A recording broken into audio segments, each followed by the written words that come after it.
Est-ce que nos libertés sont en jeu, hein? Est-ce qu'on va pouvoir continuer de conserver des crypto-monnaies chez soi tranquillement ou même les mettre dans un coffre en banque sur une clé Ledger, hein? Telle est la question. Enfin, Ledger ou autre chose, hein, même MetaMask ou un truc du style, hein, tu vois. Enfin, voilà. Bah, on va essayer de voir ça dans cette vidéo, hein, parce que tu sais que les lois réglementaires, il y a de plus en plus de lois et de choses comme ça qui arrivent dans le monde des crypto-monnaies. Malheureusement pour nous, j'ai envie de dire, ou peut-être heureusement, je ne sais pas, c'est une question de point de vue.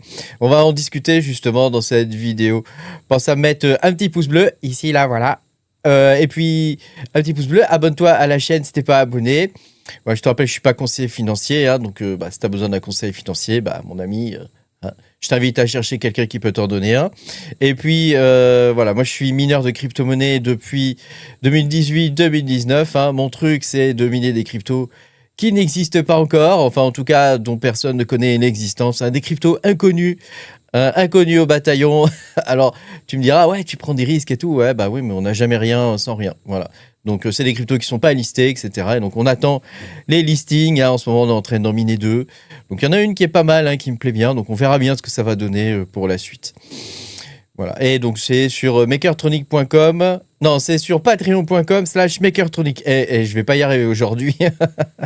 Je vais pas y arriver aujourd'hui. J'ai les idées à l'envers. Alors, on a eu un amendement, hein, comme ça. Regarde, je te montre. Hein, on a eu un amendement. Donc, c'est un amendement du code fiscal, hein, le code des impôts. Je sais pas comment ça s'appelle. Hein, et donc, ce truc-là nous dit que, on va le lire ensemble, hein, les détenteurs de portefeuilles d'actifs numériques auto-hébergés, donc ça veut dire par exemple OneKey, Ledger, MetaMask, enfin tu vois tous ces trucs-là, tous les trucs que tu peux avoir chez toi qui te permettent de sécuriser en vrai tes crypto-monnaies sans te les faire piquer ou te les faire drainer, hein, parce que c'est un des gros risques, ça.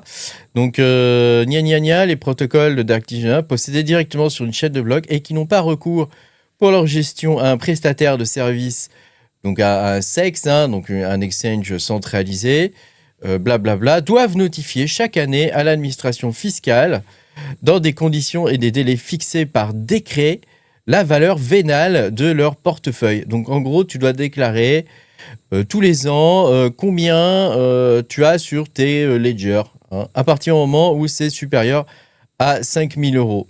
Il faudrait peut-être qu'ils le mettent en dollars, peut-être, parce que nous, en crypto, on calcule plus en dollars qu'en euros, quoi. Hein.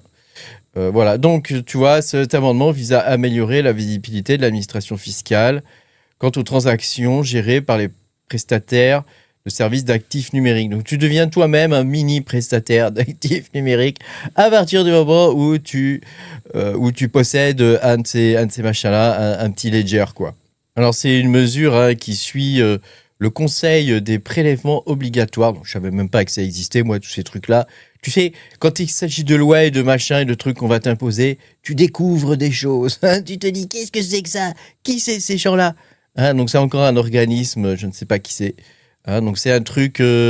Cette mesure suit les recommandations, je te lis, hein, ce que j'avais marqué, les recommandations du rapport de la Cour des comptes. Donc c'est le Conseil des prélèvements obligatoires, parce qu'apparemment il y a plusieurs trucs dans la Cour des comptes, donc qui a été publié fin novembre 2025. Donc ils sont rapides à publier donc l'amendement, hein, visiblement. Hein. Alors on va regarder un petit peu. Est-ce que c'est normal, hein, ce genre de choses, hein? Est-ce que c'est normal qu'on voit ce genre de truc apparaître, hein? Comme tu sais, le régulateur. Hein, donc l'État et principalement les impôts, ils veulent savoir en gros ce que tu farfouilles, quoi. Hein. Qu'est-ce que tu farfouilles, qu'est-ce que tu fabriques. Donc là, actuellement, on est dans une phase de régulation où on a l'impression qu'ils traitent les crypto-monnaies un petit peu comme si on avait des comptes bancaires à l'étranger. Hein. C'est un petit peu, je trouve que c'est un petit peu ça le fonctionnement, ou c'est peut-être ça un petit peu l'idée qu'il y a derrière ce genre d'amendement, quoi, j'imagine. Donc ça fait suite évidemment à Mika, hein, tu sais, les trucs Pessan, les trucs Mika, tu vois, tous ces machins-là, toute cette soupe réglementaire. Hein. Donc l'idée, évidemment, c'est d'étouffer le monde de la crypto-monnaie. Non, je plaisante. Évidemment, c'est pas l'idée d'étouffer le monde de la crypto-monnaie. Hein, mais voilà, à force de trop réguler, quand même, c'est un des risques. Hein. Mais ça, on va en parler un petit peu plus tard, hein, dans la vidéo. Donc, il y a quand même pas mal de questions qui se posent, en particulier sur le respect de la vie privée, par exemple, hein, parce que là, on parle de crypto-monnaie, et ce sont des actifs qui ne sont pas encore soumis à l'impôt à partir du moment où ou simplement tu les as pas, ils valent rien, quoi. Tant que tu les as pas transformés et que tu les as pas échangés en monnaie sonnante et trébuchante. Donc c'est un petit peu, au niveau de la vie privée, c'est un petit peu chaud, quoi. Alors quels sont les arguments en faveur de ce type de choses, hein? Donc, comme je t'ai expliqué tout à l'heure, hein, ça suit vraiment un mouvement, hein, un contexte général de régulation croissante autour des crypto-monnaies.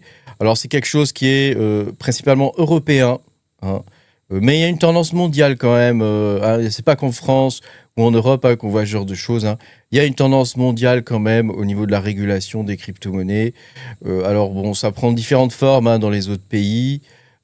Mais voilà, c'est quand même quelque chose qu'on retrouve de plus en plus un peu partout dans le monde, hein. C'est le fait, voilà, de tracer, de regarder qu'est-ce que tu fabriques avec tes crypto-monnaies, quoi. Hein, et au passage, te prendre une petite taxe. Alors, les arguments en faveur, hein, de ce genre d'amendement, hein, donc c'est évidemment la lutte contre la fraude fiscale, parce qu'il y a des tas de gens qui vont utiliser les crypto-monnaies. Alors moi, je vais parler de crypto-monnaies, mais tu pourrais remplacer ça par un compte bancaire à l'étranger, en vrai, hein.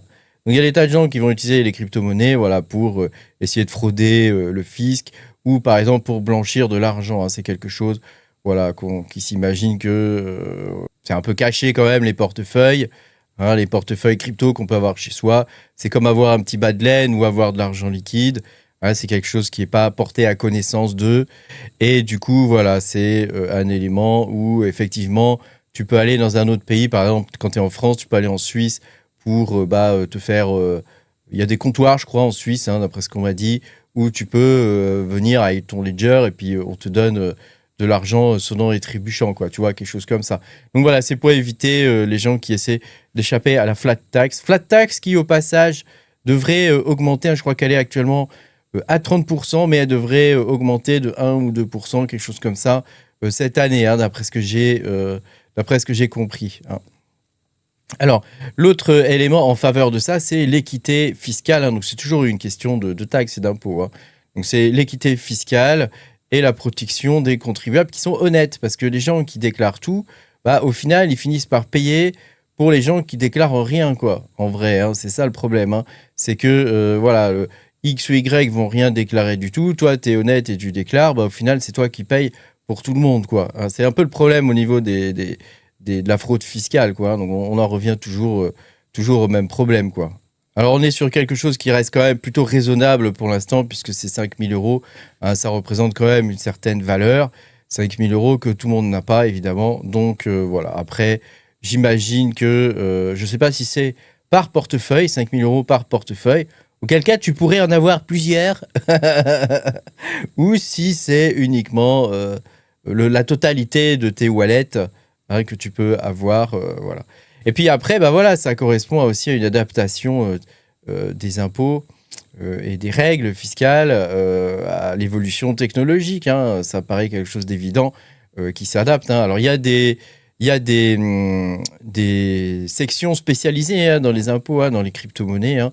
C'est très bien d'ailleurs, hein, comme il y en a pour les banques aussi, hein, d'ailleurs, hein. La majorité, je pense, du blanchiment se fait via les banques, hein, et ça ne se fait pas via les cryptos. Mais voilà, c'est très bien qu'il y ait des trucs qui puissent suivre ce genre de choses. On ne sait jamais ce qui peut se passer. Alors après, voilà, on va passer aux arguments contre un petit peu tout ça, quoi.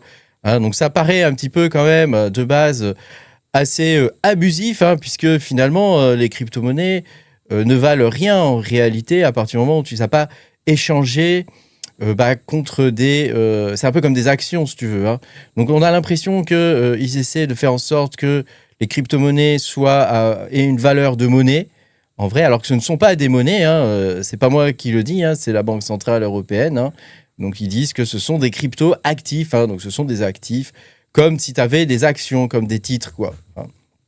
Donc pour le coup, devoir annoncer combien tu as de titres, d'actifs, avant de les avoir transformés, même pour une hypothétique transformation, hein, parce que tu n'es pas obligé de transformer.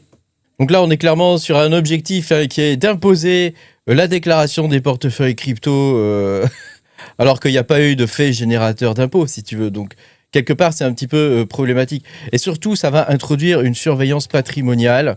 C'est-à-dire que à partir du moment où tu as une partie de ton patrimoine qui est en crypto-monnaie, par exemple, moi je fonctionne beaucoup avec les crypto-monnaies, je trouve que c'est quelque chose qui est très amusant, je m'amuse bien avec et tout ça, donc c'est vrai que pour quelqu'un comme moi qui n'a aucune éducation financière, j'ai découvert les crypto-monnaies, donc pour moi ça fait partie de mon patrimoine, même s'il est minuscule.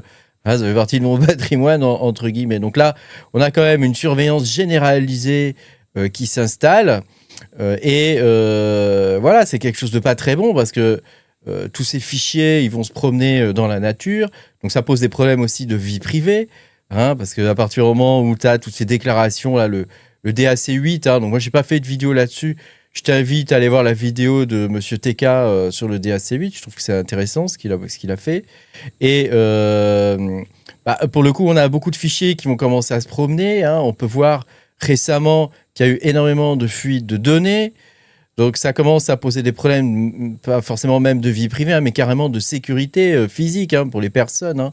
Sachant que si tu as quelqu'un qui vient chez toi, comment tu fais quoi ? T'as pas le droit de te défendre. T'as pas le droit d'utiliser une arme, tu lui mettrais une bastos dans le cul, voilà, l'affaire serait réglée, mais t'as pas le droit. Si tu fais ça, tu vas au tôle. Donc à un moment donné, ça devient un petit peu compliqué, puisqu'on donne les moyens aux vrais truands, pour le coup. Parce qu'en France, je crois qu'il y a des facilités pour recruter des petites mains, d'après ce que j'avais compris. Donc on donne des vrais moyens aux truands pour aller attaquer des honnêtes gens qui ne font que s'amuser avec des crypto-monnaies, quoi. Donc ça devient, tu vois, c'est une suite en cascade de choses qui sont de plus en plus graves quand même. Enfin, je voudrais dire que cette mesure, elle est quand même... c'est quand même assez difficile, à mon avis, d'appliquer cette mesure, parce que, voilà, comment ils peuvent savoir que tu as telle ou telle wallet, Ou alors, pour acheter un wallet, il va te falloir faire un KYC. Ou alors, tous ceux qui ont des logiciels, genre Ledger, etc., qui sont produits en France, par exemple, ou en Europe, il va y avoir un KYC obligatoire, ou quelque chose comme ça. Alors, ils peuvent essayer de te l'imposer, par exemple, via une CB ou un truc comme ça, mais en règle générale, quand même, ces wallets-là, normalement, on les achète pour ça, justement. C'est comme un Badlen, comme si tu mettais, je sais pas moi, des billets sous ton matelas, tu vois, c'est un peu le même principe, quoi. Et ça, on a le droit de le faire, normalement. Donc là, on n'aurait plus le droit. Donc ça reste quand même assez difficile. Et puis, je voudrais souligner que ça reste un frein, quand même, ce genre de choses, à l'innovation. Malheureusement, en Europe, actuellement, on est en train d'assister à un frein au niveau de l'innovation, un frein généralisé au niveau de l'innovation, avec un coût énergétique de plus en plus élevé. Alors là, je viens de voir un article là récemment comme quoi EDF produit trop d'électricité et voudrait faire du minage de Bitcoin. Non, mais on marche sur la tête. Les gens, ils payent des fortunes en électricité et pour le coup, donc, on consomme de moins en moins. Et c'est ce qui est voulu pour sauver la planète, soi-disant. On consomme de moins en moins. Et donc, au final, on produit trop d'électricité. Donc, à un moment donné, je veux dire, il y a un problème au niveau du discours, quoi. Il y a un truc qui ne va pas, quoi. Donc là, c'est clairement, à partir du moment où il ferait quelque chose comme ça, c'est clairement un frein, en fait, à l'innovation, je pense. C'est-à-dire que les gens vont commencer à réfléchir avant de... et c'est peut-être le but, d'ailleurs. Ils vont commencer à réfléchir avant d'acheter un Ledger, quoi. Clairement. Donc c'est dommage, le Ledger, c'est français. Donc, c'est le serpent qui se mord la queue. Voilà. Et quelque part aussi, c'est une forme de discrimination, puisque on traite un peu les crypto-monnaies comme si c'était l'instrument privilégié pour la fraude, alors que c'est pas la réalité. C'est pas la crypto, c'est pas du tout un instrument de fraude. C'est un instrument qui est utilisé par tout un chacun. Il y a beaucoup de Français, je crois, il y a 9% des Français qui possèdent des crypto-monnaies. Donc à un moment donné, je veux dire, 9% des Français ne sont pas des fous et des truands et des fraudeurs ou je sais pas quoi, en gros. Donc là, on est vraiment, tu vois, sur un biais négatif,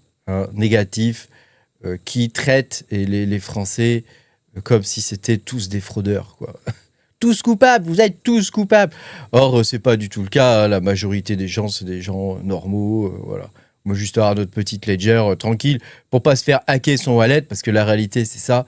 Si t'as pas de ledger, au final, un de ces quatre, tu vas te faire siphonner, tu vas te faire hacker ton wallet. Moi, j'ai déjà vécu, j'ai perdu comme ça 34 000 $, hein, malheureusement. Et donc, voilà, ils sont partis dans la nature. Désormais, c'est trop tard. Et là, tu peux toujours aller porter plainte. Il ne va jamais rien se passer. Hein, tu reverras jamais tes cryptos. Hein. Donc, voilà, si je résume, hein, il y a des pour. Tu vois, sur ce type de loi, il y a des pour. Mais il y a aussi des contre. Et à mon avis, les contre sont plus importants et plus dangereux aussi que les pour. Hein. Parce que les contre, ça peut mettre en danger la sécurité physique des gens à partir du moment où il va y avoir des fuites de données. C'est qu'une question de temps en vrai, hein, les fuites de données. Hein. Il va y avoir des fuites de données, que ce soit au niveau des plateformes, parce qu'au niveau des plateformes, ils se font régulièrement hacker. Hein. Ils ne le disent pas forcément, hein, tu vois, mais ils se font régulièrement hacker. Que ce soit au niveau des différentes administrations, hein, il peut y avoir des fuites de données, des choses comme ça. Donc ça peut vraiment devenir problématique, je trouve, pour la sécurité des personnes. Merci beaucoup d'avoir regardé cette vidéo. N'hésite pas à dire ce que tu penses de tout ça. Moi, j'essaie de répondre à tout le monde comme d'habitude. Et puis, je te dirai à demain pour de nouvelles aventures. Salut, salut!